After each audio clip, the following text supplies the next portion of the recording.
Hi Libra, welcome to the members club, our fiery world, and your reading for July 2020. We'll be pulling 5 cards in total, one for each week of the month, and then a 5th one that's kind of your theme of the month ahead.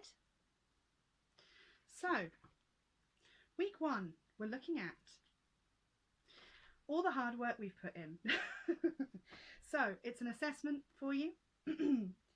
It's about looking back at the energy that you've poured into things and deciding whether or not that energy was reflected in the benefits, if you were rewarded for any of it at all, if it was worth it, and also just reassessing how much of yourself you put into things.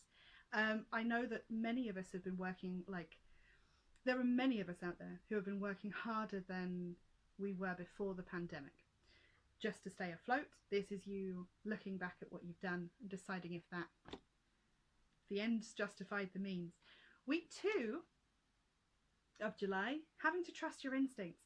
Don't be fooled by flashy talk. There's going to be people that are attracted to the beauty you bring to things that might be wanting to take advantage of some of that. I love this card. Normally it's an instinct and intuition card, and I will say try to follow some of those as much as possible, because it could be that you are needing to just tune into your actual wants and desires rather than what you think you should want, right? That's very much this card.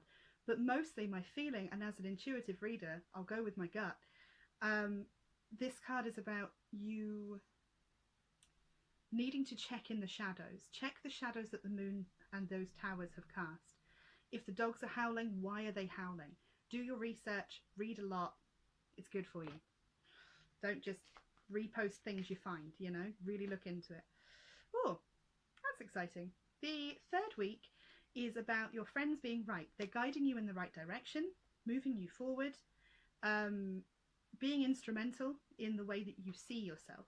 So some of this July is going to be about images. We're coming out of, or self-image rather, we're coming out of very introverted, very introspective Cancer season, and following it with this this Leo vibrancy thing. It's about you literally coming out of your shell and using the words. If swords are words, it's swords is words without the S, then that's you being guided towards the future by them. It can also be when people are going, you're so good at this, that and the other, and you're like, am I? And then you go back and assess and go, oh yeah, actually that's part of how I made myself secure in the first place. You know, that's how I made my identity in the first place. I have to go back and remember some of that. Woo! It's hot in the UK. So, week 4. Dun dun dun, you fell back on old habits, Libra. If you've been overindulging, this is your cue to exit. If you are, if you have previous addictions to anything, alcohol or drugs, you might have had a bit of a relapse. This is also, be careful of very old damaging patterns of behaviour in general. If you got back with a toxic ex, don't do that anymore. You're being warned by this card that this was a deliberate thing that was lost from your life on purpose. You don't need to go back to that old pattern and that old way of being. No need at all. Just saying. Telling you and me. Oh, hi. Your theme of the month is the Queen of Wands. How stunning. Literally the queen of everything, right?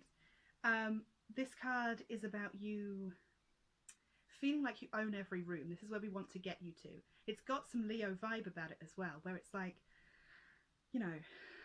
a lion doesn't need to tell people it's a lion. If you walk into that room and you're at your highest slayer power of Libra-ness,